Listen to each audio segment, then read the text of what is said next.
us really able to write one like what you did. I think what you did is really inspiring us. Perhaps some of us should write more, should bring up or learn from you, or do something, rather than just let them die, let them pass along. I think you really are very inspiring to me. I think, I know we do have in our midst people like Lian Chen, already gone, and she started as a seamstress and gone through all those difficulties, and you know how she raised money, how she had to sell her house, and how she opened the first restaurant in opposition of her husband, and all those difficulties, and then she had overcome, and but never been written a book. And people like Fred Shaw is another story. C.C. Shaw and the contribution to the science world, so forth. But anyway, I just felt very inspirational, and thank you so much. And you really move us. Thank you. Thank you for your words. Yes, sir? Yeah, I'd like to say something. I was very moved and impressed about your speech. I think your speech you used the poetic language and vivid expression. It's just like a great order of the artist. I hope your book will make a movie sometime. I think it's probably very successful. Thank you very much. Also, you said you've never been in China before, but the Hmong is a very big minority group in China. And as a matter of fact, in history, the best author, artist, was the best author according to this description is Latehomecomer. His writing is very similar to your style. You should have a chance to look. I don't know if they translate it in English or not. That's one of the number one author in China in art history of the writing. And the other one is right now is the best singer is Dr. Song Zhuyi. His mom. Every Chinese is very proud of her. I hope you know these names, and maybe sometime from your curiosity you should visit them. And I think you have a lot of audience in China. Thank you so much. I'm going to come to you so you can write these names down for me. Okay, yeah. I think I heard her sing on YouTube. Oh, it's real good. And I tried to Google translations of his work, but not too successful. I give you an album, a CD from DVD to you if you give me your address or something. Good touch. Thank you.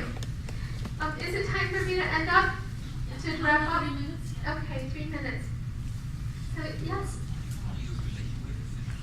Oh, my relationship with my siblings. My older sister, she's a year and 9 months older than I am. But like a lot of older sisters, she acts like she's the world older than I am. So she's bossy. But she's half an inch shorter than I am. So she gave me more food, I guess. I'm slightly taller than her. She's now an attorney. She became the lawyer that we needed her to be. She had polio in the camps. And so she walks with a limp. And she spends her life and her days trying to make the earth more even for people. I'm very proud of her.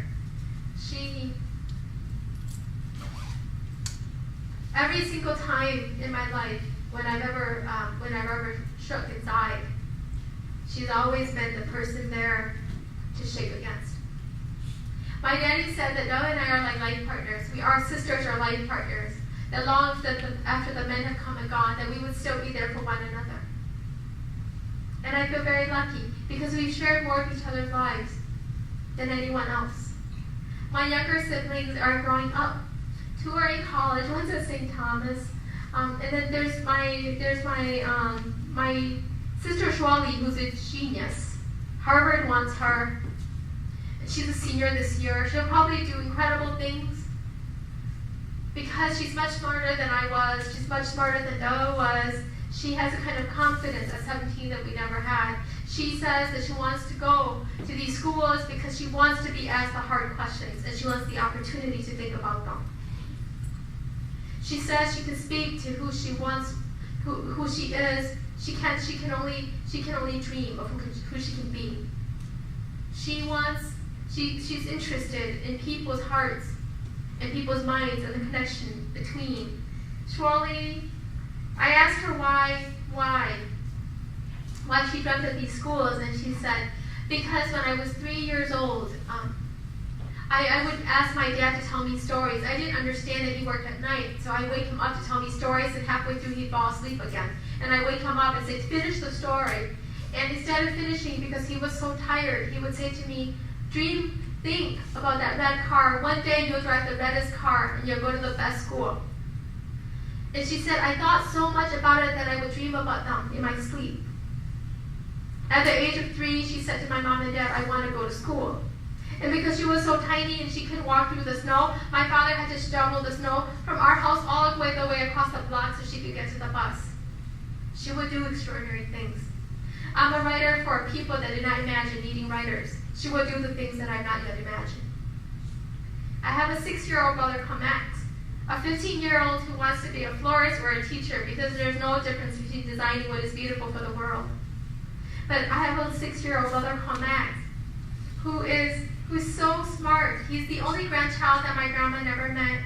He's very tiny for his age, and he was going to Andover Elementary School, but there were no Hmong kids, and the kids in school noticed that he had an accent, and so they didn't want to sit with him on the bus. And one day Max went to sit by this boy with beautiful blue eyes, and the boy looked at Max, his blue eyes turned black, and he said, get up. So Max had to crouch all the way to school. And I had just done a whole day of teacher training, and I come back and Max tells me the story. And I'm so sad, my heart is so crushed. And Max, the next day he goes to school, because I tell him he's incredible. I tell him all these kids are missing out when they don't sit beside him. They don't let him sit beside them. He comes home and he goes, I sit by myself now, but I don't put my book bag on the seat beside me. I leave it on the ground so that the space remains open, because one day an incredible boy or girl will sit right there beside me. And I'm reminded about the beauty of believing in the goodness of others. It's sad because now Max is at Mount Park Academy, it's a private school in St. Paul, because they want to teach him about Hmong, about himself, about the work that he can do.